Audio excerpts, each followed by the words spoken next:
race, especially within the Jewish community, because it is an uncomfortable topic. It's a conversation that's not easy to have, and sometimes if you aren't in strong relationship with the person that you're having the conversation with, it can go poorly. I mean, how many folks have been at a Shabbos table where people don't agree on politics, and those two folks never go to the same Shabbos table for a while?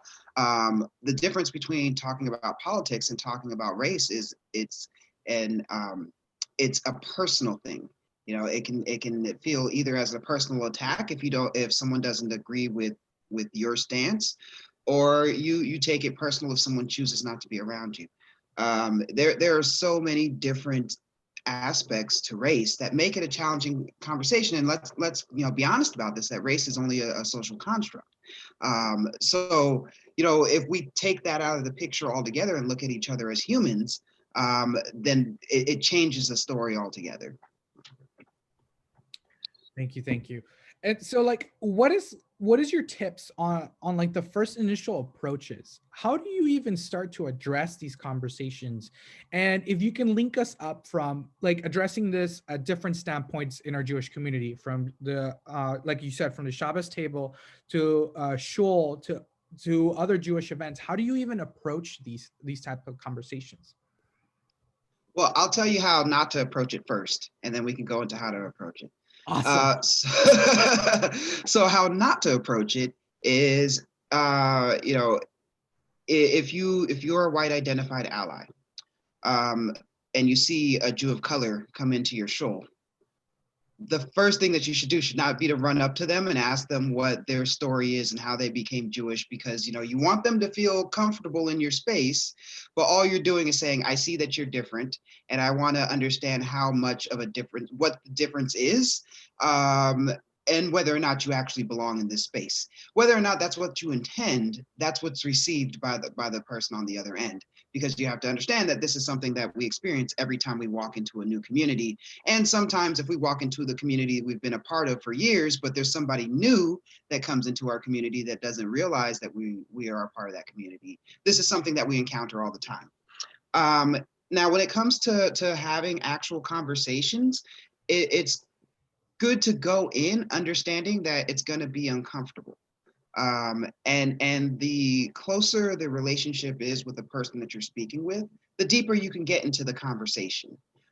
So, like I said, let's go back to the example of a person that happens to be, in shul, and you happen to get into a conversation with them. That's not the person to dive in deep with and ask, so what are your thoughts about everything that's happened this summer?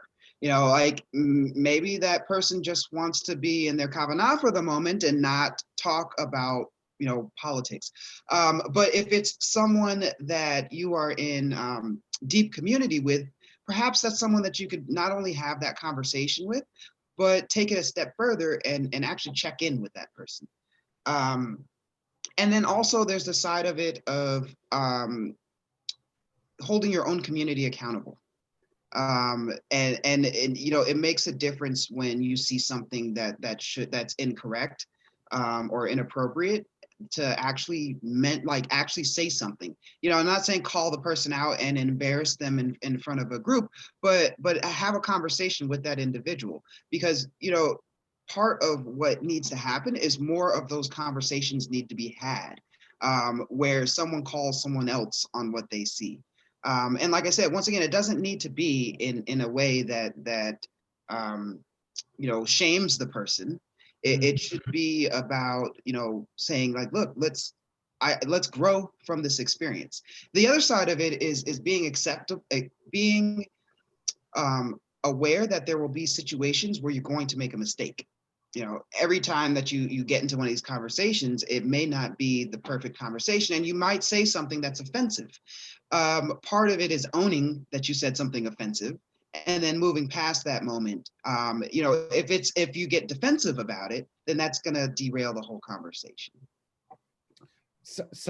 Thank you. That was so good. So piggybacking off of that, which I think that something that stops the progression of exactly what you said, of having those tough conversations. Sometimes within the progressive movement, we don't really like to talk about this, but do we actually have these tough conversations, or do we unfortunately fall into cancel culture where instead of having these uncomfortable conversations, we say, you know what, this person said a racist thing, they're canceled, they're done. Instead of looking back at maybe the years and years and years and years of good things they did, because they messed up this time, we're not even going to talk to them anymore, they're done. How do you approach that? How do we break away from that? Oh, cancel culture. I'm not a fan of it. I'm not a fan of it. Because it takes away your ability to grow. Um, People make mistakes. That is a part of the human process. Now, am I saying that you should remain in community with someone that is just harmful and toxic? No. But, if someone happens to make a comment that doesn't sit well with you, um, you take some time to recover from it and then you address it. Cancel culture it stunts everyone's growth, because there's something really important that happens in those moments of tension. There's growth and there's learning that can happen there. So when you cancel somebody out, that's the easiest answer, because that is the fastest way. That's the fight or flight, I guess. That's the fastest way to get out of the situation, and then you never deal with it again. But what I've found for myself is that in those moments where I'm harmed by someone, it is better to actually engage in conversation with them, and it's not something where a person should be holding the hand of the other person, like, oh, I know you hurt my feelings, but I mean, I'm so, no, it can be a real honest conversation. But through that conversation, real learning can happen. Now, if you have that conversation and the person is in the same place where they were before you had the conversation, then perhaps that means that they have some more individual growth to do, and you can have some distance from them. But to actually cancel somebody out, I really feel like that is not the necessary way. Like I said, there are folks that definitely deserve to be canceled, but the overwhelming majority of people don't. And the way I like to think about it is, think about a family member. If a family member says something offensive to you, do you automatically say, they're no longer my family? Yeah, it's hurt. It hurts. You take some time to heal or process it, and then you go back to that family member and try to have some sort of a conversation and some reconciliation. The way I think about my Jewish community is as a greater family. So if there's a harm that's committed towards me or another JOC within the Jewish community, I have to view that other person with the same sort of tenderness that I would view a family member. And I wouldn't cancel a family member, so I can't cancel somebody in my community. It's a very different way of viewing things, and I just don't think there's any growth in cancel culture. Right, right. And I think it's such a Jewish a Jewish thing to be able to discuss and to be able to analyze and to be able to break away from just saying, oh, well, I don't agree, I don't disagree, and we're not going to talk about it, right? But at what point do you break away? At what point do you say, you know what, enough is enough? I mean, every person's limit is different. Um, for me, like I was saying before, if I've had conversations with the person, and there's just not any growth that's happening in the process, like if the whole point of us entering into dialogue is for the other person to push their views on me, no matter what I say, then I recognize that this is not something that I want to engage in. What that means for me is I give them distance, both in time and space. And then maybe perhaps in my mind, like, well, maybe this is something that'll be revisited in a year or two from now. But for this time period, this person is toxic as heck, and I can't have them around me because of X, Y, and Z. Generally, I find that when it comes to issues of race, those types of folks don't even engage me in conversation in the first place. Usually it's people that are interested in learning how to grow and move beyond where they are right now, and how to engage in conversations around race, equity, and inclusion. So the conversations tend to be a little bit different. But it, like I said, it takes a lot for me to cancel someone. And I think that that's something for each individual to figure out for themselves, where their boundaries lie, and what are the things that are their non-negotiables. Like I said, because I'm a soldier, I might have a thicker skin or a different type of thick skin than someone else. So I mean, I think that's definitely, it's an individual choice, but also know that you don't absolutely have to keep people in your life if they're harmful to you. Thank you. So working at a Jewish institution, and really predominantly your job is to bring in JOCs and to diversify Jewish spaces. What are some challenges and some wins that you felt throughout the ongoing Jewish community? Like, have you seen that the Jewish community is rising right now during the current climate, or have you seen that it's kind of been steady? What are your thoughts on that? So the thoughts on the JOC population within the Jewish community, or the Jewish community as a whole. A little bit of both. So what I'll say is the pandemic has sort of been, there's been some silver lining in the pandemic, and that being that the JOC, Jews of Color community, has been able to convene and build community in a way that we hadn't previously, because we're all stuck in front of our Zoom screens. Before, if we were to be going to a Shabbaton, it's regional. If you're available to go in that region, or if there's funding, so we've had some really interesting, Zoom events where you have people from all over the country in the same space at the same time. And there's been some really beautiful community building that's come from that. The other side of it is that through the work that I've been doing at Avodah, what I've seen from, the Jewish professional world is a real reckoning and a real awakening of what race in the Jewish community really looks like. And actually acknowledging it. And, it's something where people have kind of known it, but I think the uprisings of this summer was just like, it made it really bright that this is not just a national issue, but this is an issue within our own community. And, it's very different than when Eric Garner died. When Eric Garner was murdered, this is the gentleman that was murdered with the cigarettes in New York. When he was killed, the conversation was like, he shouldn't have been on the corner. Like there was everything that said that it was his fault. With George Floyd, the conversation was different, because the video, it was one of those undeniable things. Like, if you still watch that video and said that he brought his own, this was all of his own doing, then that was problematic. And it was something where people just really could not, they couldn't believe what they were seeing. And at the same time, they were believing what they were seeing, because I imagine to a certain degree, a lot of folks had been hearing this from the Black and brown people in their communities and brushing it off like before.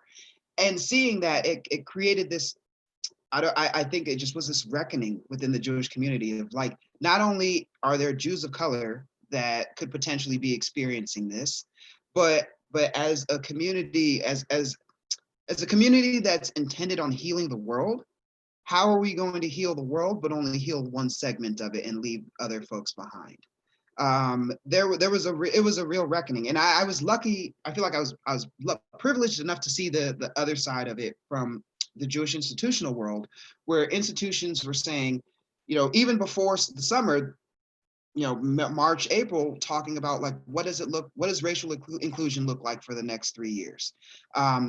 Which is markedly different than my experiences 5 years ago, where the conversations were like, it's February, we should bring in a JOC for Black History Month. And that was the total, experience of race, equity, inclusion for that shul or that community, and they felt like they were doing a great job. Whereas now the conversation has shifted to, our fabric and frameworks either intentionally or unintentionally exclude people. How do we go back to the studs, take everything back to the studs, and build up from there to create an environment that's equitable and safe for everyone? Within Avodah, that's a lot of the work that I've done as a recruiter, is before I can go out and ask people to come into an organization, I had to understand the foundations of the organization. I had to understand the community culture or the organizational culture of the organization. Why weren't there JOCs there already before I say, hey, everybody come on in? And then after identifying why there weren't JOCs already, fix those pain points, and then bring the folks that you want to bring in, because inevitably what'll happen is if you just, run out and bring in as many JOCs as you can as fast as you can, and you haven't fixed the underlying issues, it's going to lead, things will happen that'll end up either leaving a bad taste in people's mouths, or you just won't have the sort of long-term success that you might want to have. You might have one really strong year, but like any other community, JOC community talks. And so if you have all these folks that come in and then people understand that this was not a well-baked idea, that will people will know about that. So it's important, I think, in these sorts of programming to just really engage with JOCs and find out what they need, and then from that actually create. Awesome. Thank you. Thank you. So, like, what are some action items that you can give to a lot of social justice boards that are in shuls, that are in Jewish communities, that they can take, like immediate action items that one can start like now to bring up to their social justice table? The first thing and the most important thing is to educate yourself. And that can come from reading books, attending different types of lectures or seminars. But that needs to be the first step, is personal education. So you can actually have the tools to discuss this topic. It not only have the tools to discuss this topic, but process what race means to you. So you enter into that conversation, because if you are in a situation where you're going to have to prove to other members of your board that this is actually significant, you need to have the tools to be able to talk about it. So, Ibram X. Kendi's book, How to Be Anti-Racist, is one of the books that I recommend reading. Another book, the one that I often reference, a little bit smaller, by Claudia Rankin, called Citizen, is another great book to read. So start with books, because once you read one, it's going to open you up to a whole bunch of other ones. The other thing about engaging with JOCs or engaging around this topic is to hire outside consultants. In the past, I think there had been the thought that, just because JOCs want to be a part of community, they're willing to give their thought leadership for free.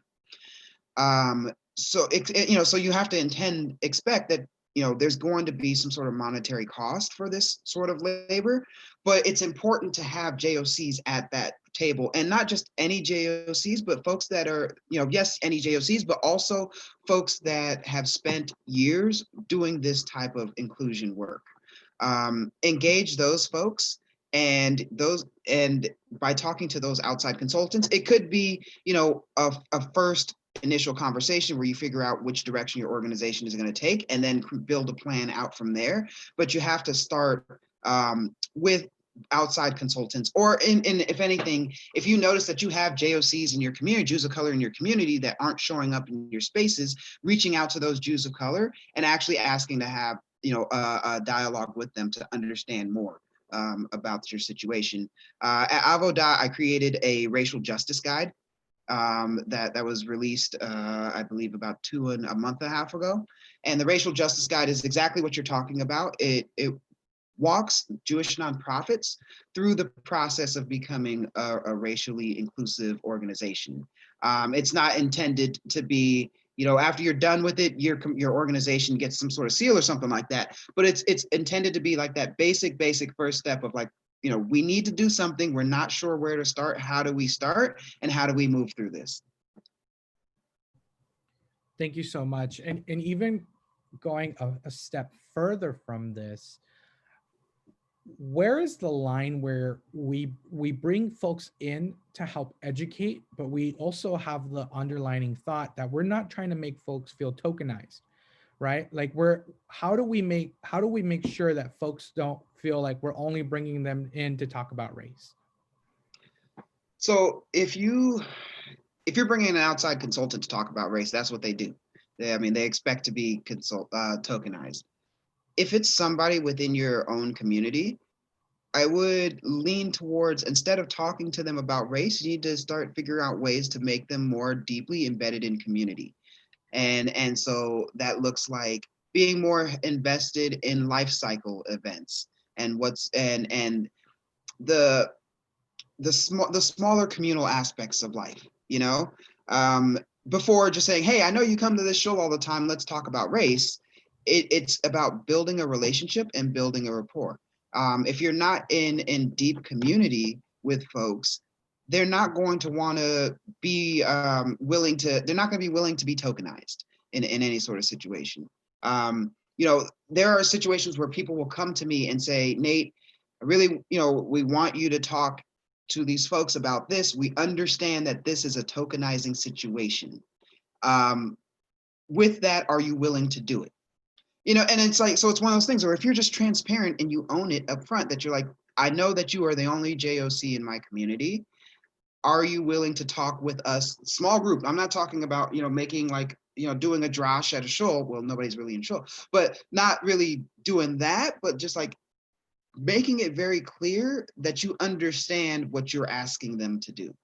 And by doing that, that will build rapport. And then also, the person might say, I just don't have the bandwidth to do it, but you give them the option. And then because they've been given that option, that's going to mean that in the future, if they potentially do have the bandwidth, they may be willing to contribute. Thank you. So just to reiterate, can you maybe break down the steps of leaning into these uncomfortable conversations with really having a breakdown? So first you said was education. And Yes. this kind of forms and then into allyship. But what comes after allyship, and how do you maintain your allyship? Because for me, allyship is a verb that is an acting presence. Can you just run us through those steps again? Sure. So if we're talking about an organization, the first step is going to be your organizational audit. So that's looking at what is the makeup of your organization. It's looking at the current organizational culture around race, equity, and inclusion. It's looking at the demographics of your staff. And then from that, it's seeing where you are in comparison to the data that we have that says of counting inconsistencies. And so that'll sort of give you your idea of where you're at to where you could potentially be. But you might even be above that, great.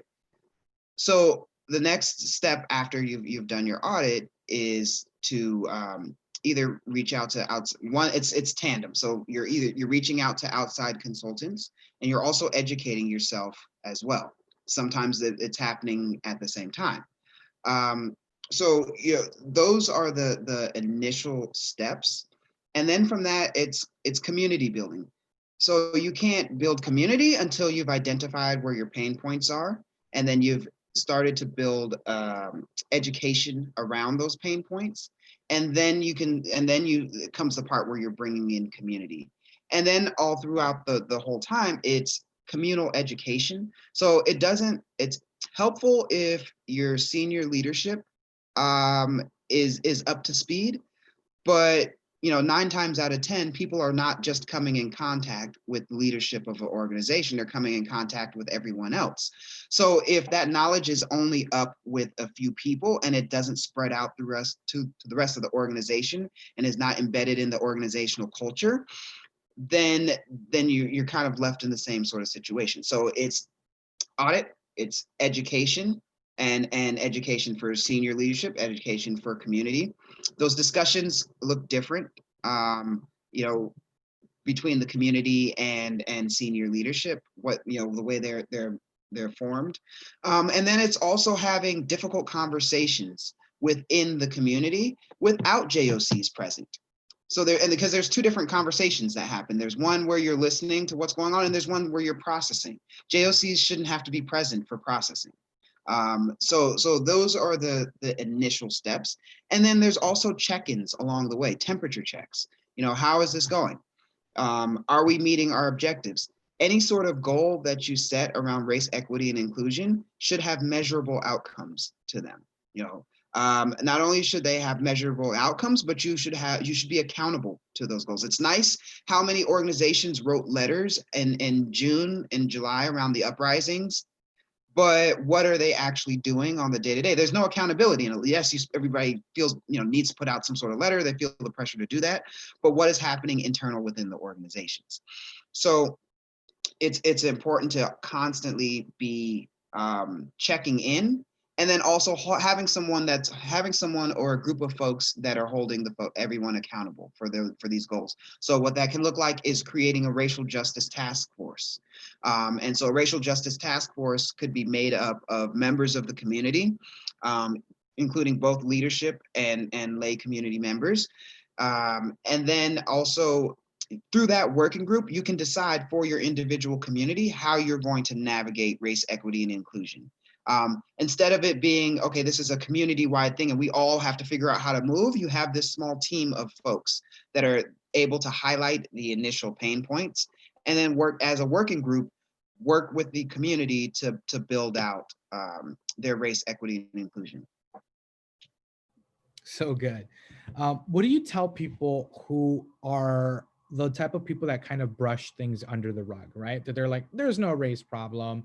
I don't see color. Everything is fine. We don't need to have these conversations. We're doing just fine. And nobody here is racist. I haven't heard anybody say the N-word here. What do you talk to those folks who moderately kind of just put their head underground? I mean, and these are the moments where I get a little, I might say, so I don't say anything off cuff, but I get real with people, and I ask them the question back, and I say, what if someone came to you and said anti-Semitism isn't real? And just let it sit and let that marinate. Because as soon as you say that, they're like, oh, I don't like that. No, it absolutely is a thing. And I do feel, the threat of anti-Semitism. So by you saying that anti-Semitism isn't a thing, then you're erasing my entire experience. I can't do anything to prove to someone that my life matters or that people of color are actually experiencing what they've been experiencing, because this is something in this country that's been going on for 400 years. And if you've chosen to ignore it up until this point, me sitting and shaking my fist and telling you that this is a thing is not going to really do much for that. What I can do is be in direct relationship and be in community with people, and through that, hopefully engage them and have them understand that this is bigger than they think. It's a privilege to be able to think that race is not an issue in this country. Let's be honest about that. That's a privilege. This is something that I said when I went to on a trip to South Africa. I was with a big group of friends, and I always wear my kippah, but I generally have a hat over it.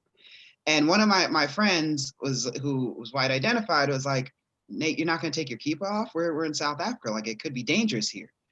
And I was like, it's dangerous wherever I go. Like, here I'm actually in a country where I'm part of the melanated majority. So what's the difference between me having a kippah on or taking it off? And honestly, like, that's a privilege. If you can take off your kippah as your only identifying marker and be able to move through the world like as if you aren't Jewish, it's controversial, but that's a privilege, because I can take my kippah off. And okay, you don't identify me as a Jew, but I can't wash this off my skin. This is who I am, no matter what. And when I get pulled over, it's the same thing, So it's a privilege to be able to say that you don't see race, and I would lean towards, it's never comfortable when you point out somebody's privilege, because they may not want to admit it. But I find that that's important to talk about. And it's also important to understand that everybody has privilege in some sort of scope. As a male identified person, I have privilege moving through the world as a man. As somebody that is taller, I have privilege because I can reach stuff on the top shelf without having to ask somebody. Anyone has privilege and needs to understand that that's a part of it.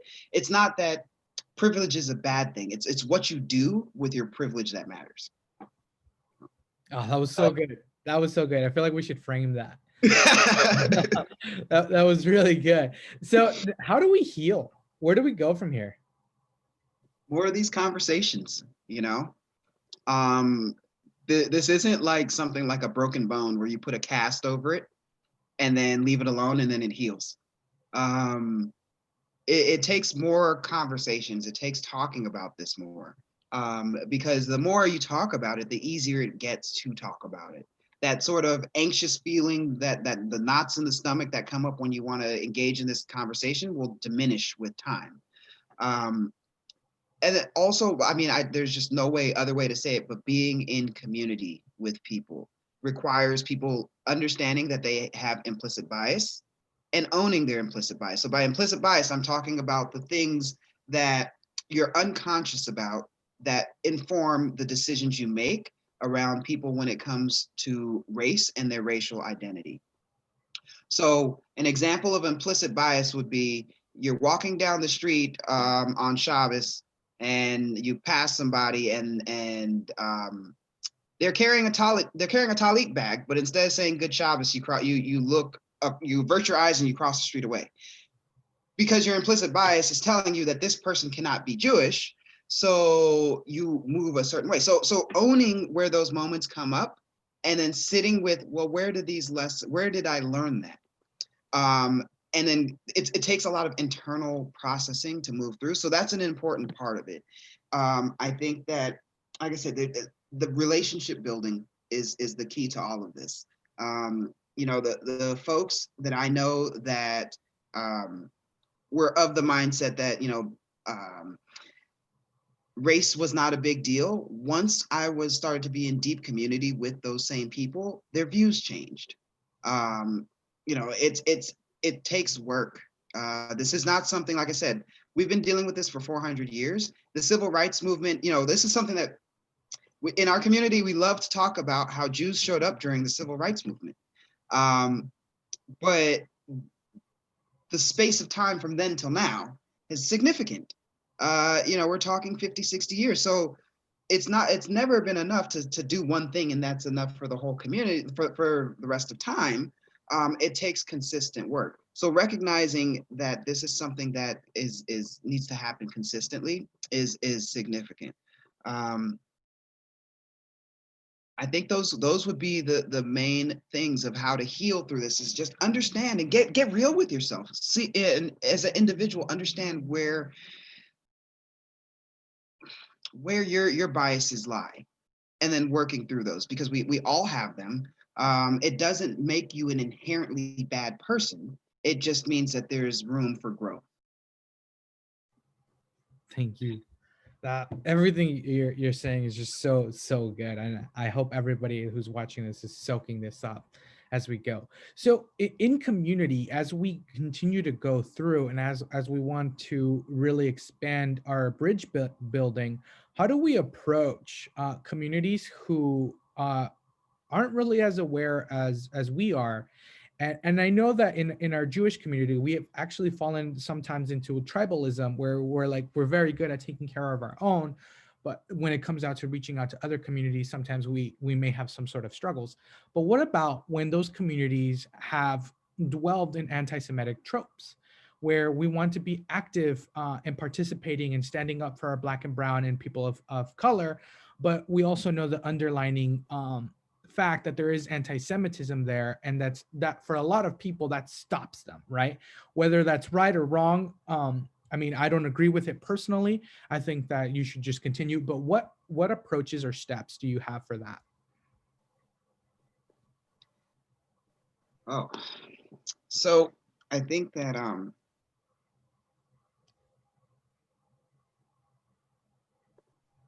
I think that we have to be careful not to make broad stroke assumptions about individuals based on a narrative of a group. Um, I think that's the best way I can distill that down is and this is something within the Jewish community. you cannot make broad stroke assumptions about someone based on the larger group. And this kind of goes back to what we were talking about earlier with cancel culture. Once you cancel something, there is no room for learning or growth on either side. You know, the person you're canceling could be completely wrong, but they will never know they're wrong because you aren't engaging in that dialogue.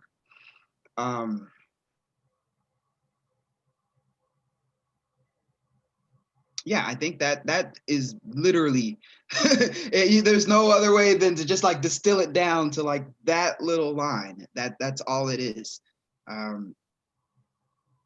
Yeah, it really comes down to being in these conversations and in deep community at the end of the day.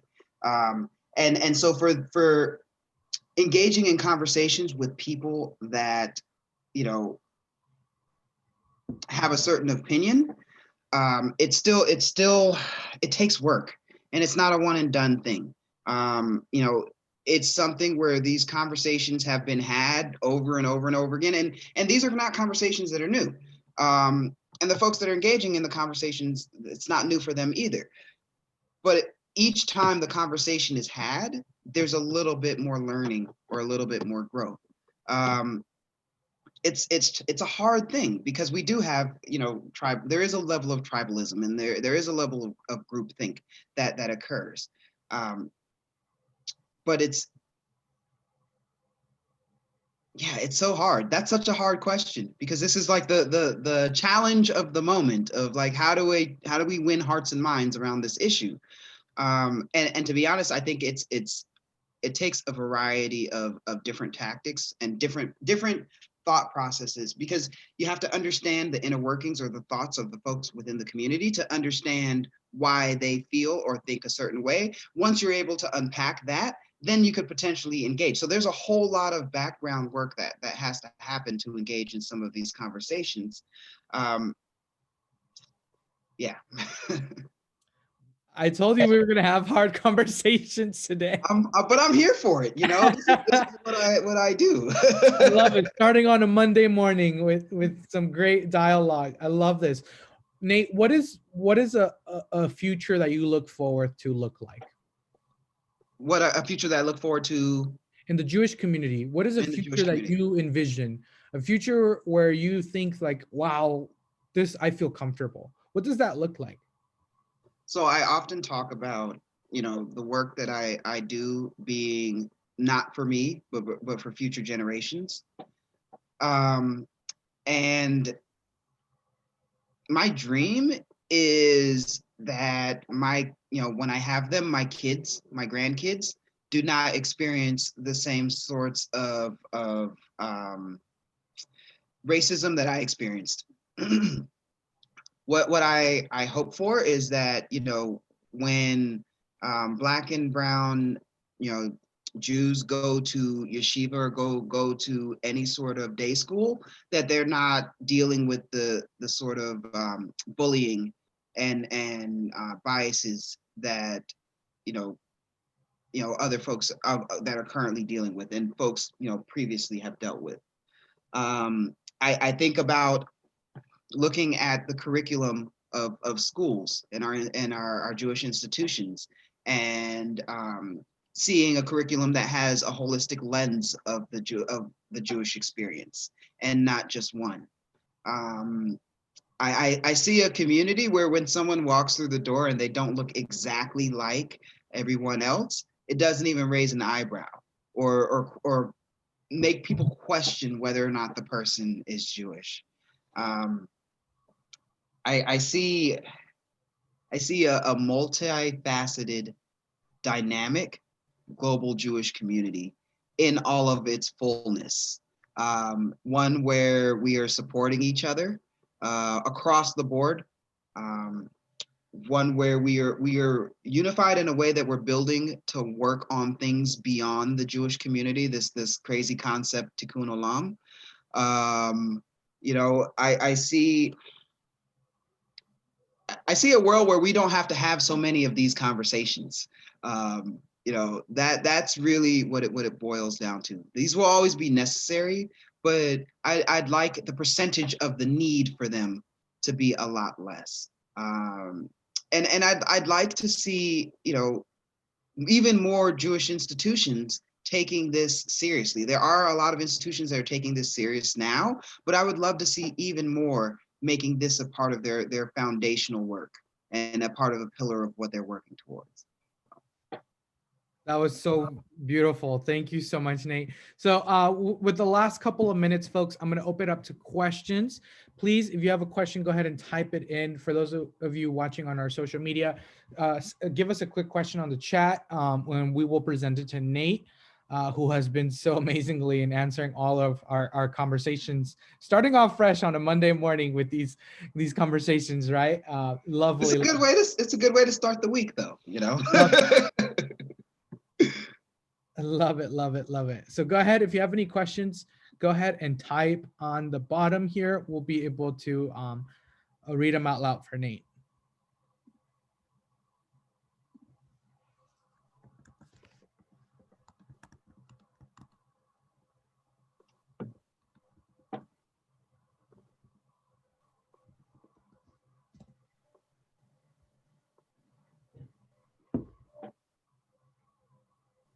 Give it a little bit here.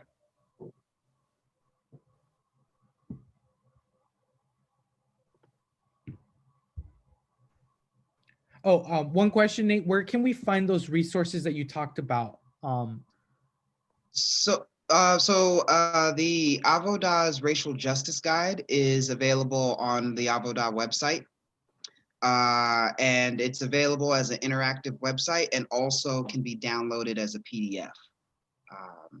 And then actually within that guide, there's at the end of it, there is a list of, or pretty much a book bank of books related to REI, race, equity, inclusion, diversity, equity, inclusion topics. And then there are also articles penned by JOCs, Jews of Color.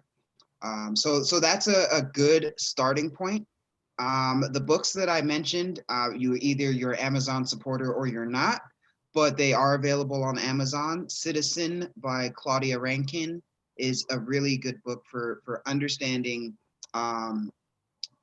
this idea of proximity to whiteness and understanding what it means when for a person's body to be constantly policed, and what that looks like in the everyday world. And then Ibram X. Kendi's book, How to Be an Anti-Racist, is another really important read. That book it's more of an academic read, and it's takes you through different aspects of race identity and identity politics. Thank you. Another question that we have here. This is from Rosetta, just popped out. Being resilient in face of adversity.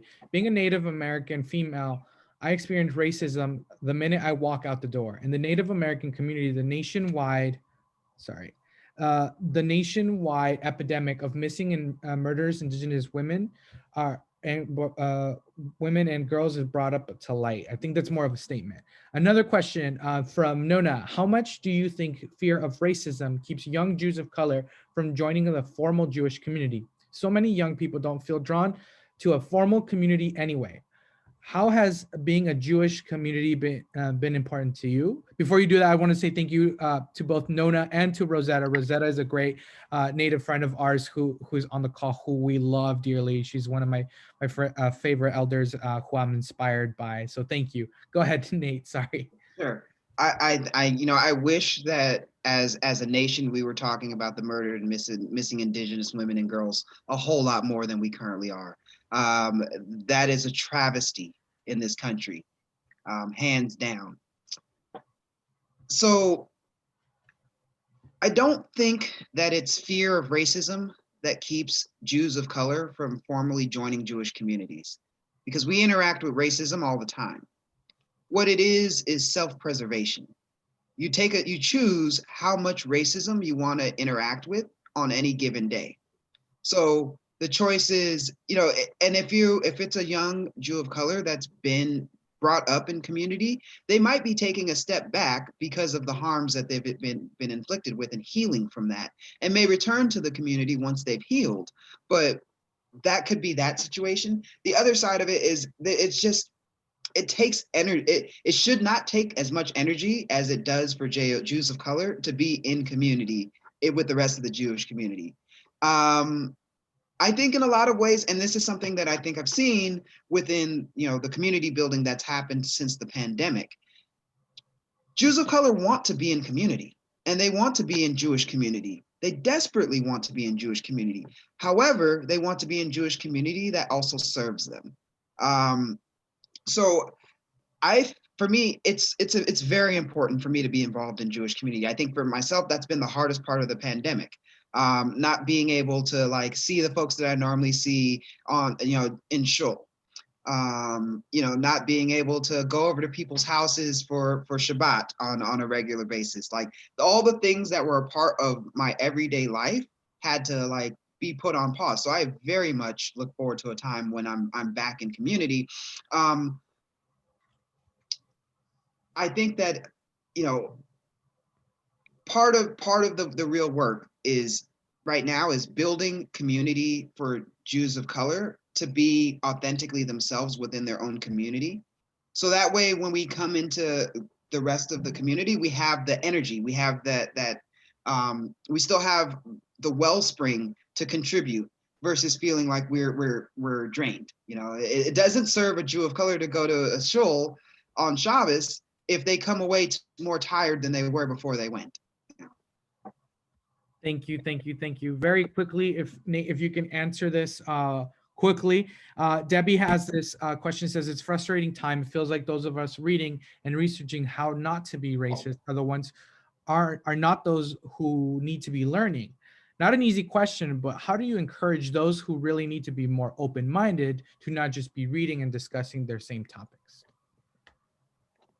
Oh, this is another hard thing, because I'm actually, as I'm talking, I'm about to paste the link for the racial justice guide into the chat. Okay.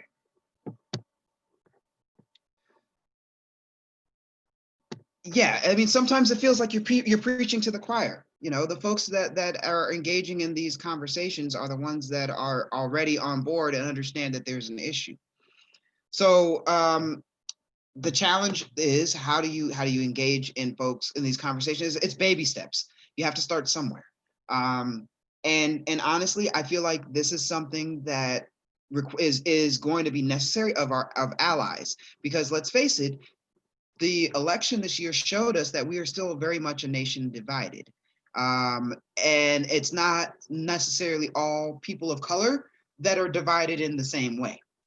So allyship is super, super, super important in this point. And what that means is, we're not really doing Thanksgiving meals. I know we're running short on time.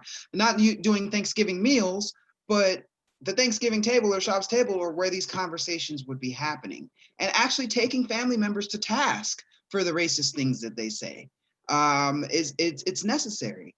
Coming from me, it does one thing, but coming from an individual family member, this is work that has to be done on that sort of level. Thank you. Well, thank you so much. That wraps up our time. A huge shout out to Nate Looney for being here with us today. We appreciate you so much and your wisdom that you bring on. Thank you, everybody, for joining the call. Again, if you want to follow up, if you missed this, if you want to share today's conversation, please follow us on Facebook at Uriel Tzedek. Follow us on our website, urieltzedek.org, and our YouTube to catch the recording. Everybody have a blessed week. Try to get some rest. Try to water your plants. Thank you, Nate, for reminding me to water my plants. Make sure you drink some water. Everybody have an amazing week. Thank you so much for being on this call. Take care. Thank you.